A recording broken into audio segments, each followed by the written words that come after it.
Bismillahirrahmanirrahim. Assalamualaikum warahmatullahi taala wabarakatuh. InsyaAllah hari ini kita akan sambung pelajaran ibadat. Tajuk hari ini yang kita akan belajar adalah rukun-rukun wuduk.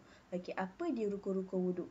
Boleh ke kita ambil wuduk, tak ambil rukun-rukun wuduk ni? Maksudnya salah satu rukun wuduk kita tinggalkan. Boleh tak? Sah tak wuduk tu? Okey, jadi seterusnya jom kita semak sama-sama apa dia rukun-rukun wuduk. Okey, rukun wuduk yang pertama adalah niat.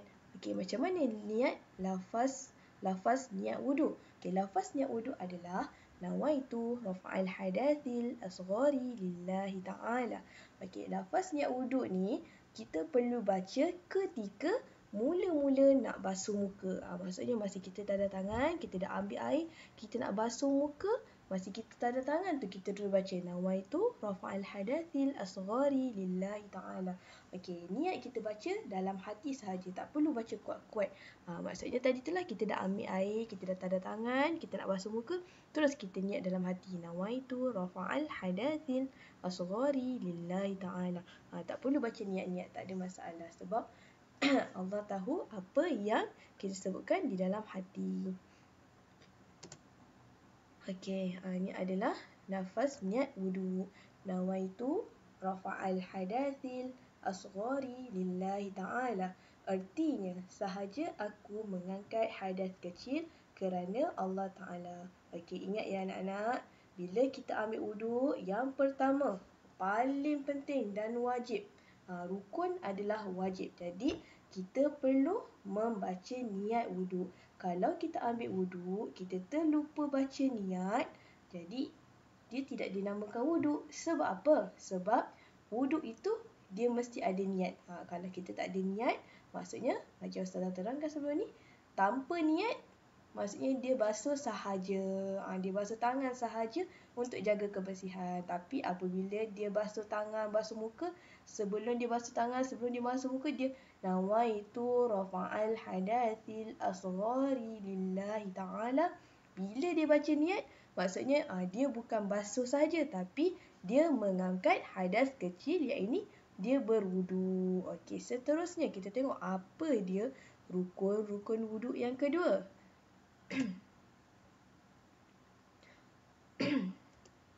Baik, rukun wuduk yang kedua ialah membasuh muka. Okey, saya nak tanya, siapa yang tak tahu muka tu dekat mana ya? Semua tahu. Okey, muka tu dekat mana? Apa yang ada dekat muka? Pandai. Dekat muka ada mata, ada hidung dan juga ada mulut. Okey, cuba senyum. Cuba senyum. Pagi-pagi ni dah petang-petang ni kan. Cuba senyum. Sebab duduk rumah tak boleh keluar main-main. Jadi cuba senyum. Okey, semua senyum. Jadi senyum tu. Senyum dekat mulut. Mulut tu ada dekat mana? Mulut ada di muka. Okey, jadi sekarang ni macam mana kita nak basuh muka? Kita basuh muka boleh ke kita basuh kat dahi sahaja? Atau kita basuh dekat pipi sahaja? Atau kita basuh hidung saja? Okey, kita tengok. Okey, kita basuh muka dari tempat tumbuh anak rambut hingga bawah dagu. Okey, macam mana tempat anak rambut tu Ustazah? Tempat tumbuh anak rambut tu. Okey, semua keluarkan jari telunjuk macam Ustazah. Okey, ikut. Kalau tak tahu cuba tanya ibu-ibu mana jari telunjuk. Okey, keluarkan jari telunjuk.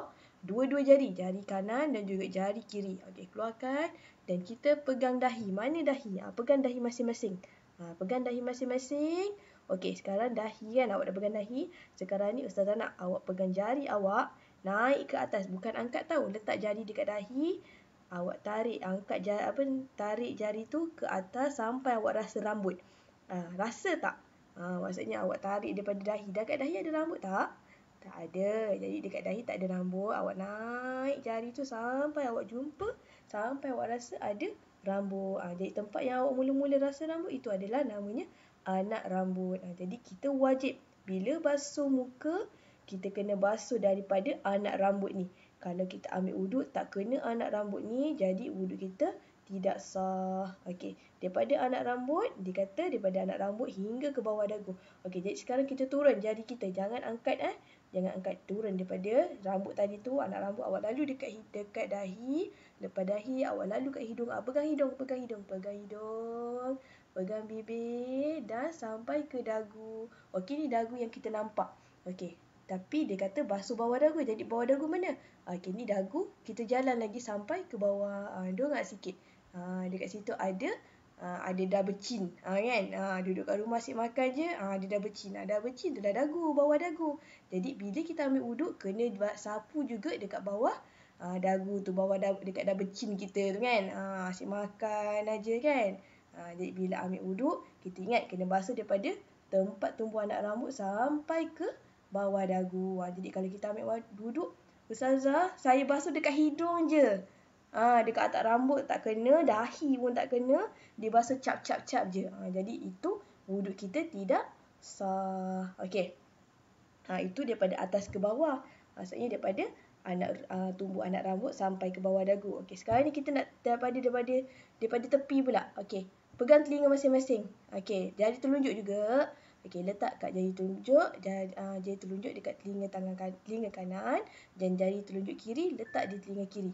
Okey, rasa dekat anak telinga. Mana anak telinga? Kalau awak rasa kat telinga tu kan ada macam yang kecil sikit tu, awak boleh tekan. Sebelum masuk lubang telinga. Bukan masuk lubang telinga. Dekat lubang telinga tu kan ada macam dia ada macam awak tekan dia macam ada bonggol sikit. Awak pegang situ. Itu namanya anak telinga. Okey, sekarang ni dia kata dari anak telinga kanan hingga anak telinga kiri. Okey, jadi sekarang ni jadi bila kita basuh muka kena sampai ke anak telinga ni. Maksudnya daripada anak telinga kanan sampai anak telinga kiri. Jadi ingat, okey, kita basuh tadi daripada tumbuh anak rambut. Okey, buat balik semula. Jari telunjuk tu dekat anak rambut atas. Okey, pergi dekat atas. Okey, turun. Anak rambut turun dekat anak telinga. Jari kanan dekat anak telinga kanan. Jari kiri dekat anak telinga kiri. Turun lagi sampai bawah cuping telinga tu. Dekat cuping telinga. Turun lagi sampai ke double chin. Okey. Jadi sekarang kita nak basuh muka. Bila kita basuh muka untuk berwuduk, mesti basuh yang kita pegang tadi tu. Daripada anak rambut sampai lalu dekat anak telinga kanan, anak telinga kiri dan bawah dagu. Jadi bukan sapu sini saja. Jadi kita kena ambil air, kita sapu daripada muka tu, daripada tengah muka kan, hidung, mulut, dahi, naik sampai anak rambut, bawa ke tepi hingga ke anak telinga kanan dan kiri dan terus ke bawah dagu. Jadi kalau siapa yang basuh muka dia cap-cap sahaja, air tak kena bawah dagu, air tak kena kat anak telinga, air tak kena dahi, maka wuduk dia tidak sah. Jadi kenapa dia tidak sah, Ustazah? Sebab membasuh muka adalah daripada rukun wuduk. Okey, itu basuh muka. Jadi seterusnya, apa rukun wuduk yang ketiga? Rukun wuduk yang ketiga adalah membasuh kedua-dua belah tangan. Angkat tangan masing-masing. Kita exercise sikit. Angkat tangan. Goyangkan tangan awak tu. Okey, sekarang ni kita ada berapa tangan? Semua orang Allah kurniakan. Alhamdulillah. Alhamdulillah Allah kurniakan kita 2 tangan. Okey, jadi apa kegunaan tangan ni? Jadi tangan ni kita nak gunakan untuk mengangkat hadas kecil. Jadi rukun wuduk yang ketiga adalah membasuh kedua-dua belah tangan dari hujung jari. Mana jari? Pegang jari, tengok jari. Daripada hujung jari hingga ke siku.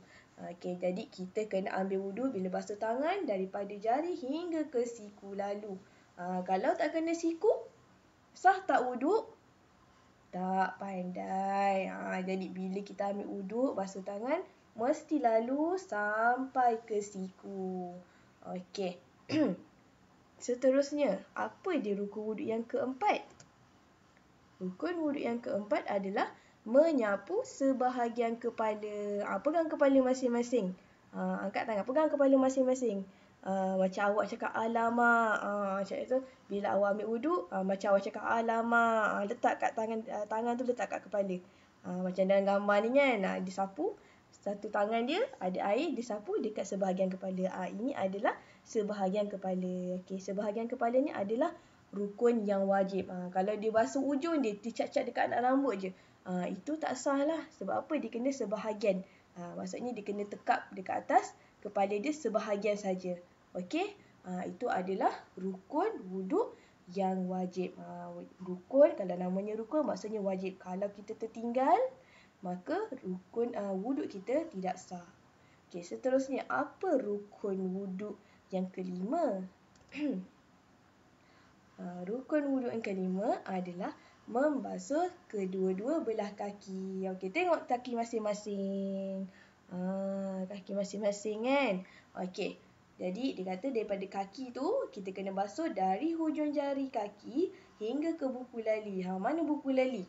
Okey, kalau kita tengok dalam gambar ni, tengok dia ada letak kan, ada circle tu, ada dot arrow tu. Dia warnakan coklat, lepas tu ada bonggol sikit dekat tepi tu. Itu namanya buku lali. Jadi kita kena basuh. Bila kita ambil wuduk, kena basuh sampai ke buku lali. Buku lali yang belah dalam dan juga buku lali yang di sebelah luar. Dan jangan lupa tumit pun kena basuh sekali. Kalau dia ambil wuduk, dia tak basuh tumit, dia basuh depan je. Basuh kaki bukan hujung jari je. Rukun wuduk membasuh kaki adalah daripada jari tu lalu dekat tepi, dekat kanan belah kiri, dekat buku lali sebelah luar, buku lali sebelah dalam, dan kena sampai ke tumit. Sebab selalu kalau saya nampak dia ambil wuduk, dia hulu-hulu jari je. Tumit dia tak basah. Jadi bila ambil wuduk, tumit pun kena basuh sekali. Sebab dia termasuk di dalam rukun wuduk yang kelima. Jadi kalau kita tak basuh kaki, tak sempurna wuduk kita, maka wuduk kita pun tidak sah. Okey. Jadi itu membasuh kedua-dua belah kaki. Okey, seterusnya, apa rukun wuduk yang keenam? Okey, rukun wuduk yang keenam adalah tertib. Apa maksud tertib? Okey, tertib. Cuba tengok kat situ dia tulis. 1, 2, 3, 4, 5. Maksudnya dia mengikut susunan, mengikut turutan. Maksudnya mula-mula tadi apa yang kita dah belajar tadi? Rukun wuduk yang pertama? Niat, pandai. Lepas kita dah niat, kita basuh muka. Betul. Yang ketiga, lepas basuh muka, basuh kedua-dua belah tangan. Selepas basuh kedua-dua belah tangan, kita basuh sebahagian kepala dan basuh kedua-dua belah kaki, dan akhir sekali tertib. Maksudnya kita basuh ikut turutan 1, 2, 3, 4, 5 dan 6. Itu maksudnya tertib. Maksudnya susunan. Bukan kita ambil wuduk, mula-mula kita basuh kaki dulu. Lepas tu kita basuh tangan. Lepas tu basuh muka baru nak niat. Lepas basuh muka, lepas tu niat. Lepas tu basuh kepala. Lepas tu dah. Boleh tak? Itu tidak tertib. Itu dia ambil wuduk, dia tak susun tu. Maksudnya dia ambil sembrono je. Dia ambil suka-suka hati dia saja. Tak boleh. Jadi rukun wuduk ada 6. Jadi yang pertama adalah niat. Yang kedua adalah, okey, kita boleh tengok sini. Rukun wuduk yang pertama adalah niat. Yang kedua, basuh muka.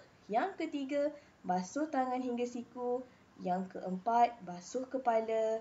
Yang kelima, basuh kaki. Dan yang terakhir sekali adalah tertib.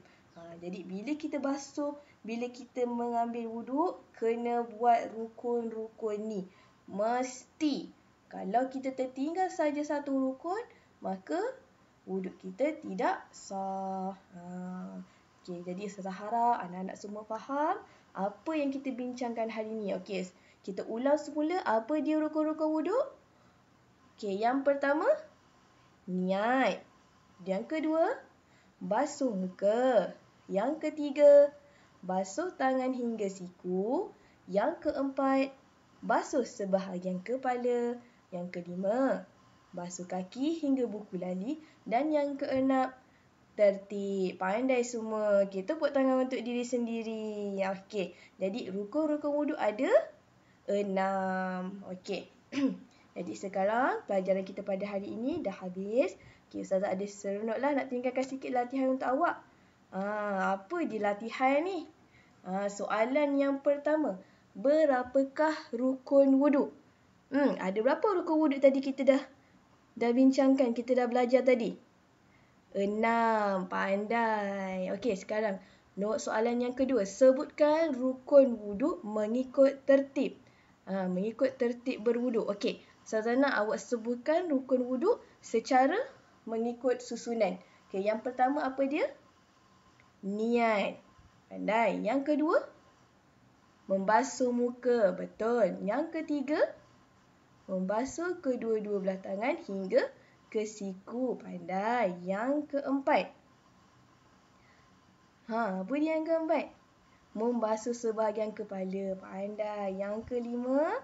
Okey, membasuh kaki sehingga buku lali. Dan yang terakhir, tertib. Pandai. Okey, hari ini pelajaran kita setakat ini sahaja. Dan Ustazah harap anak-anak salin latihan ni dan buat di buku tulis masing-masing. Okey, Assalamualaikum warahmatullahi taala wabarakatuh.